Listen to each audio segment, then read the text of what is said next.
History, it isn't just some boring list of dates you have to memorize. It's really a grand drama, full of human courage, incredible ideas, and brilliant strategy. So in this explainer, we're not just going to study the past. No, we're going to witness it. We're about to step into the shoes of the people who literally shaped our world, all during a time when Europe was waking up from a very, very long slumber. This is the story of the Great Awakening, the Renaissance.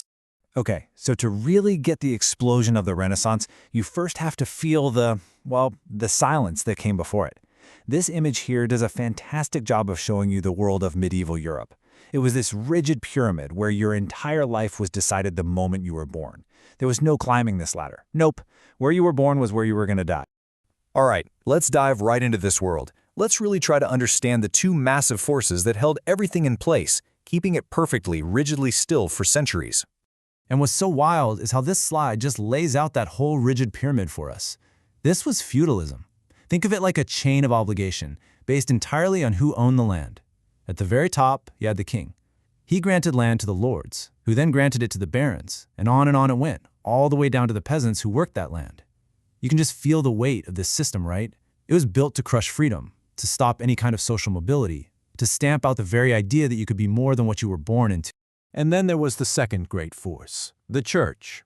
See, back in the medieval age, your thoughts, they weren't really your own. They were guided, controlled, and totally defined by religious authority.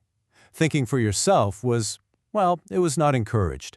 The world was already explained, so there was no need to ask any more questions. The whole system was locked down tight. Or, so it seemed. So the big question is, how does a world that's been asleep for centuries suddenly wake up? Well, it doesn't happen all at once. It starts with a few sparks, and in this case, there were 5 revolutionary sparks that would set that old world ablaze and forge something completely new. And here they are, those 5 sparks. Each one of these is a story in itself. You've got a great city falling, which unleashes this flood of ancient knowledge. Then a world-changing invention that basically gives ideas wings. New trade routes literally redraw the map of the world. A radical new spirit of curiosity encourages people to question everything. And finally, that old feudal pyramid, it starts to crumble. Let's dig into how these sparks ignited a fire. So, the first spark? It was ignited by the fall of a city. Yeah, a single city. When Constantinople, which was the center of Greek and Roman culture, fell in 1453, scholars fled to the west. And they weren't just carrying their clothes. They were carrying priceless manuscripts, the lost knowledge of the ancient world.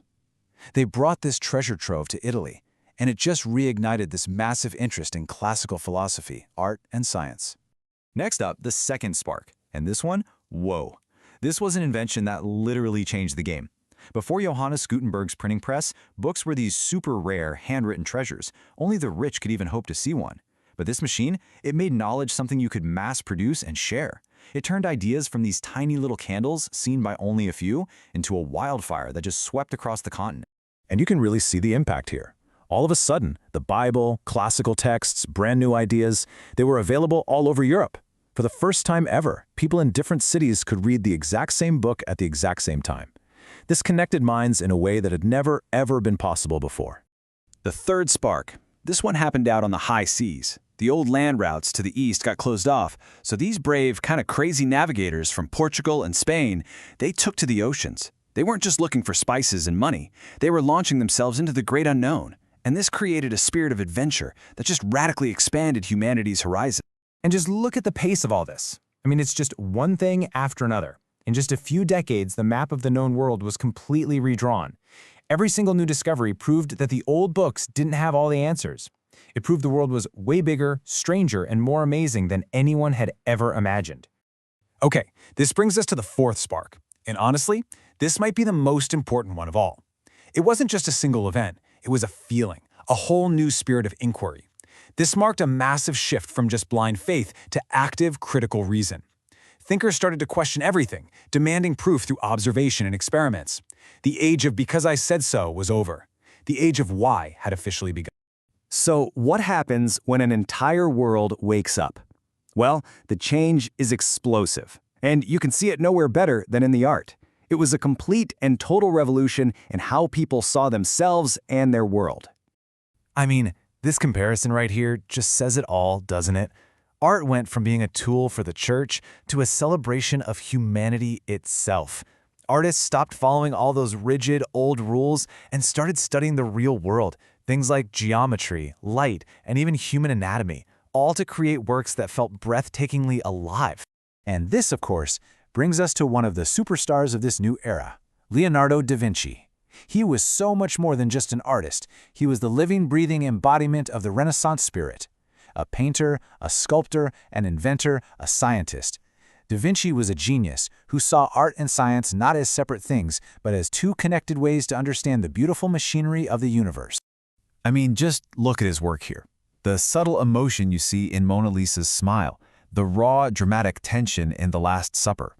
These aren't just religious symbols anymore. They are deeply, profoundly human. Da Vinci used everything he knew about science to give his art a sense of reality that nobody had ever seen before. And hey, this revolution wasn't just happening on canvas. No, it exploded onto the page too. Writers started turning away from Latin and purely spiritual themes to focus on the raw, complex, and beautiful drama of human life. And they wrote about it in the languages that everyday people actually spoke. And when we talk about literature, we have to talk about another hero of the age, William Shakespeare.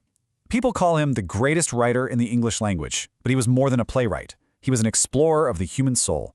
His stage was like a laboratory where he masterfully examined the heights of love and the depths of jealousy, ambition, and despair. I mean, the sheer range of his work is just mind-blowing.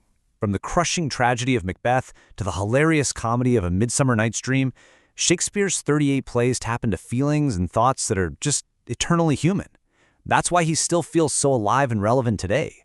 And finally, that same Renaissance spirit of why, it turned its gaze upwards, away from the human heart and towards the heavens themselves, launching a scientific revolution that would forever change our place in the cosmos.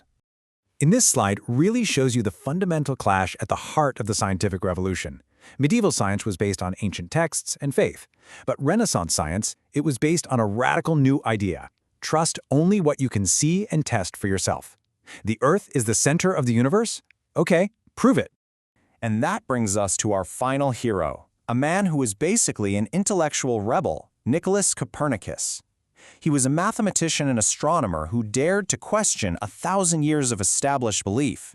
This wasn't just a discovery, it was an act of incredible intellectual courage that kicked off a revolution. So here it is, his world-shattering idea broken down for us. First, the sun, not the Earth, is the center of the universe. Second, the Earth isn't special. It's just another planet that moves, like all the others. This model didn't just change astronomy.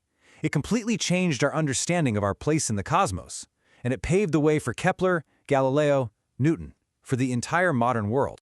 So after this whole journey, from a world that was fast asleep to one that was reaching for the stars, what's the big takeaway? It's the power of asking questions. The Renaissance taught us that real progress only begins when we have the courage to challenge what we've always been told. And that leaves us with a pretty powerful question for our own time. What established belief will you challenge?